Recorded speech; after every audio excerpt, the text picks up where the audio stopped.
Les artisans de lumière sont de vieilles âmes, qui peuvent être rassemblés en 5 groupes, selon leur personnalité. Bien que chaque âme soit unique, nous puisons tous dans nos différences pour nous entraider, et pour faire avancer la cause de l'humanité. Les différents groupes d'artisans de lumière que nous allons voir, travaillent de concert dans le but d'ancrer la nouvelle énergie sur Gaïa. Ils exercent différentes fonctions, et possèdent certains attributs leur permettant d'accomplir efficacement leurs missions respectives. Nous allons donc identifier ces groupes d'1 à 5, toutefois, le numéro 1 n'est pas plus important que le numéro 2, et ainsi de suite. Lorsque nous sommes face à des numérotations, notre cerveau a tendance à hiérarchiser les éléments. Or, dans le cas qui nous concerne, chaque groupe joue un rôle important, et vient compléter l'autre. Le premier groupe, l'intrication énergétique. Le terme intrication provient de la physique quantique et représente un enchevêtrement, une fusion entre 2 particules. En effet, 2 particules intriquées restent liées, même si on les sépare de plusieurs milliers de kilomètres de distance. L'artisan de lumière, qui fait partie du premier groupe, est donc intriqué au niveau énergétique, c'est-à-dire qu'il garde en lui les mémoires du passé. Il a beaucoup de difficultés à distinguer son incarnation présente de ses incarnations antérieures. Ces expériences passées affectent fortement sa vie actuelle, malgré le fait qu'il n'en est pas toujours conscient. Celles et ceux qui font partie du premier groupe possèdent donc une énergie particulière provenant de leur passé. Cette énergie les gouverne et les amène à s'orienter vers un but bien précis, qui est souvent difficile à comprendre pour leur entourage. Nous pourrions dire qu'ils sont obsédés par cette orientation, par cette mission dont ils se croient investis au plus profond d'eux-mêmes. D'ailleurs, cette mission n'est pas fictive, et est belle, et bien inscrite en eux. En fait, elle est une potentialité, et elle attend le bon moment pour devenir réalité. En d'autres mots, le travailleur de lumière, qui choisit de suivre la voie proposée par son âme sera propulsé avec force vers son objectif, et déploiera une quantité d'énergie phénoménale. L'intrication énergétique que les artisans de lumière ressentent par rapport à leur passé les pousse à se donner corps et âme à leur mission. Ils passent leur existence tout entière à s'interroger sur le sens de la vie et sur leur raison d'être. Ils donnent tout ce qu'ils ont sans compter, et ce, jusqu'au jour où ils quittent cette terre. Ils se consacrent à plein temps sur un seul et unique but, celui de réaliser ce pourquoi ils sont ici. Pour eux, rien n'a plus d'importance que cela. C'est pourquoi ils peuvent avoir l'air zélés, ou donner l'impression qu'ils s'acharnent sans arrêt. Une autre réaction qu'ils suscitent est le fait qu'à côté d'eux, les autres peuvent se sentir paresseux ou fainéants. Leurs proches auront tendance à les juger, ne comprenant pas pourquoi ces individus ne pensent qu'à leur travail, que je préfère appeler leur œuvre au détriment des activités sociales et récréatives. Pourtant, c'est grâce au travail accompli par ces âmes que les choses évoluent actuellement très rapidement sur Terre. L'énergie qu'elles portent en elles est créatrice de changements et nous mène vers un nouveau départ. D'ailleurs, les artisans de lumière, qui font partie du premier groupe, ne reviennent jamais en arrière. Ils vont de l'avant, découvrant sans cesse de nouvelles contrées, des terrains à défricher. C'est en cela que consiste leur mission, leurs actions et créations convergeant toujours vers le renouveau. Les travailleurs de lumière, qui font partie de ce premier groupe se reconnaissent facilement au travers de ce portrait. Toute leur vie durant, ils se font dire qu'ils sont des personnes intenses, habitées d'une intention que les autres n'arrivent pas à saisir. Ils se font fortement suggérer de ralentir la cadence, de profiter de la vie, et d'arrêter de se poser autant de questions. Pourtant, ces âmes n'arrêteront jamais. Tant qu'elles respireront, elles seront animées par cette étincelle les poussant à aller toujours plus vers l'avant. L'intensité, c'est un mot qui me caractérise très bien. Lorsque j'entreprends un projet, je fonce à toute allure, et ne regarde jamais en arrière. Je fais preuve d'une fougue, d'une impétuosité qu'il est difficile à suivre, et à comprendre pour quelqu'un qui ne fait pas partie de ce groupe d'artisans de lumière. Et avant de savoir d'où me provenait ce désir d'aller toujours plus vers l'avant, je me jugeais énormément. D'ailleurs, je n'étais pas la seule à le faire. Virginie, tu es une vraie girouette. Arrête-toi donc un moment, pour profiter de la vie comme tout le monde. Mais, c'était plus fort que moi, je devais continuer d'avancer, même si je connaissais plusieurs revers. Aujourd'hui, je comprends que toute cette énergie provient de mon passé et qu'elle m'entraîne à tenter l'impossible, à créer et à me surpasser toujours plus.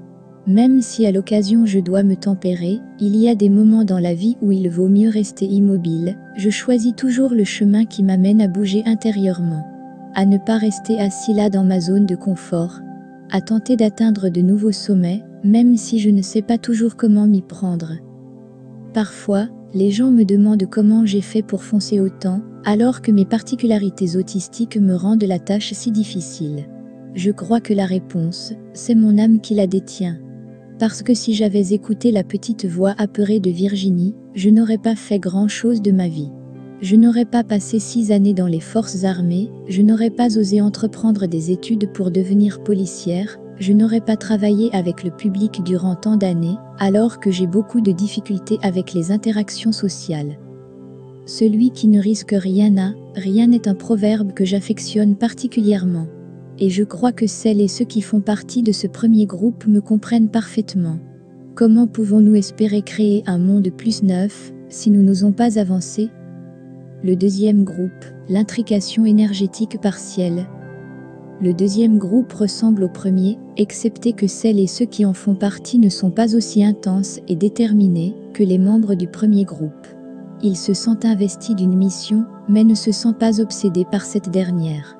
Ils ne sont pas fermés à l'idée de prendre du temps pour eux, pour se reposer et pour faire des activités. Ils envisagent également de prendre leur retraite un jour, contrairement aux membres du premier groupe. Les artisans de lumière du deuxième groupe s'intéressent grandement au corps humain.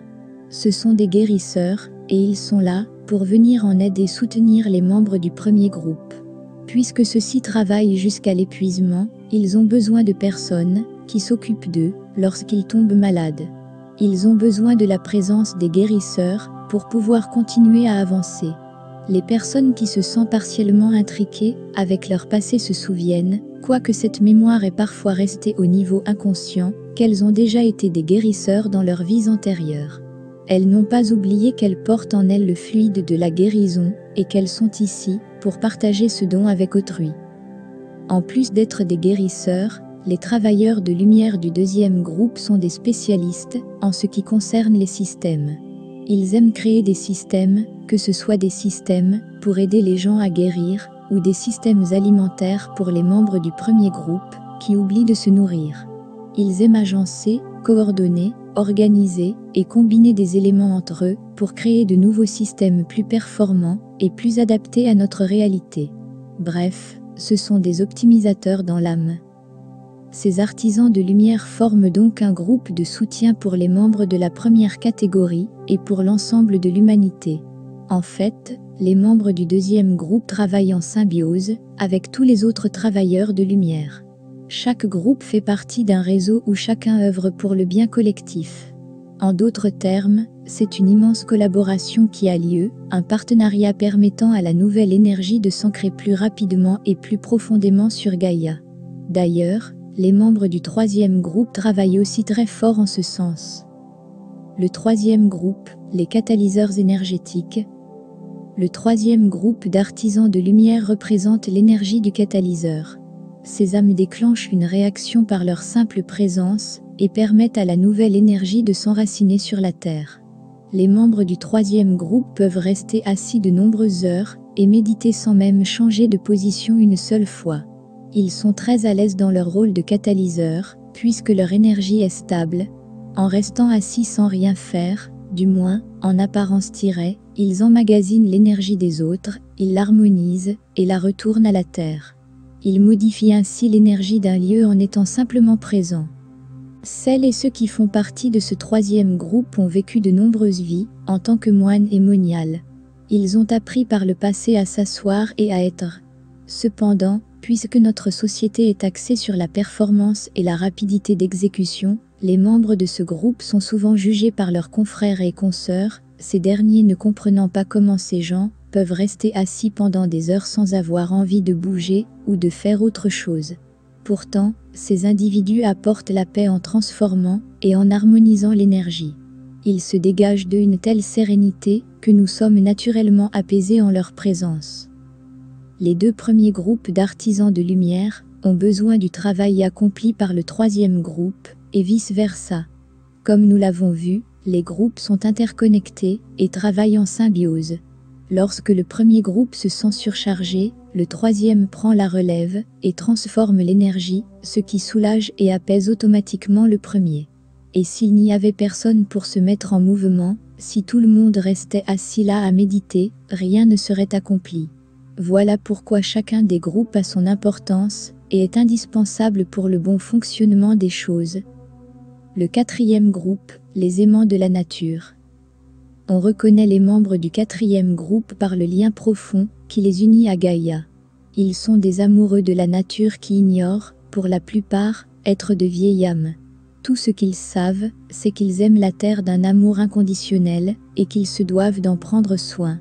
Ils croient être de simples travailleurs, des cultivateurs, des jardiniers qui se lèvent à l'aurore pour semer des graines. Or, la réalité en est tout autre. Grâce au travail qu'ils accomplissent et au dévouement dont ils font preuve, ils permettent à Gaïa de fleurir tout en nous partageant ce qu'elle a de mieux à nous offrir. Les travailleurs de lumière, qui font partie de ce groupe, sont également amoureux des animaux et des plantes. Ils communiquent aisément avec les différents règnes. Ils murmurent à l'oreille de leur animal de compagnie et ils discutent avec les plantes et les fleurs. Bref, ils ressentent l'interrelation entre toutes choses et comprennent que tout est animé par une étincelle de vie. Encore une fois, les membres de ce groupe travaillent en partenariat avec les autres.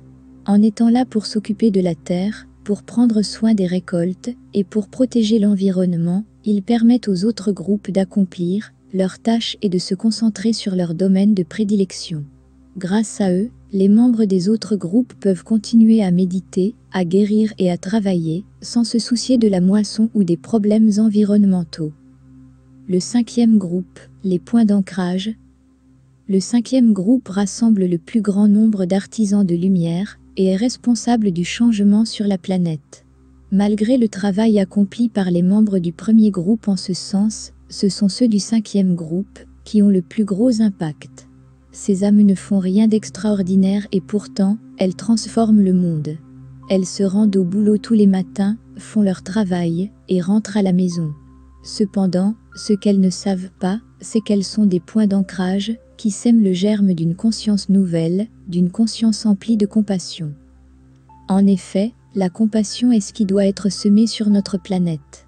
La compassion est le point d'ancrage d'un monde équilibré et harmonieux. Et c'est grâce au travail de ce cinquième groupe d'âmes que cet attribut jaillit de nos jours dans le cœur des hommes. Ce qu'ils font en se contentant de vivre leur vie est indispensable aux 4 autres groupes. Sans eux, les membres du premier groupe auraient beau écrire tous les livres du monde, leur message ne serait pas reçu et accepté. Les membres du deuxième groupe pourraient créer un nombre incalculable de nouveaux systèmes, ils feraient tout de même face à l'indifférence des autres. Le troisième groupe pourrait méditer pendant des décennies, la Terre ne serait pas réceptive à leur énergie. Quant au quatrième groupe, ses membres auraient beau aimer la nature de tout leur cœur, rien ne changera si les humains ne ressentent aucune compassion dans leur fort intérieur. Voilà pourquoi les membres du cinquième groupe en font plus que tous les autres groupes réunis. Et paradoxalement, ils n'ont aucune idée du travail qu'ils accomplissent dans l'ombre. N'écrivant pas de livres, ne produisant pas de films, n'ayant pas d'idées novatrices, ils croient que leur existence n'a pas une grande valeur. Et pourtant, s'ils savaient à quel point leur présence, leur amour et leur compassion permettent à la nouvelle énergie de s'ancrer sur Gaïa. Les 5 groupes d'artisans de lumière ont donc chacun un rôle à jouer et œuvrent main dans la main pour faire évoluer la conscience de l'humanité. Pour certains, ils aident en étant simplement présents, alors que d'autres travaillent corps et âme toute leur vie durant. D'ailleurs, le système que nous venons de voir explique pourquoi certains d'entre nous se sentent profondément investis d'une mission, alors que les autres ne le sentent pas. Pourtant, nous sommes tous impliqués dans ce projet audacieux de transformer notre monde, un être humain à la fois. Bien que nous ayons des façons différentes d'arriver à nos fins, nous avançons tous dans la même direction et accomplissons le travail de lumière pour lequel nous sommes venus.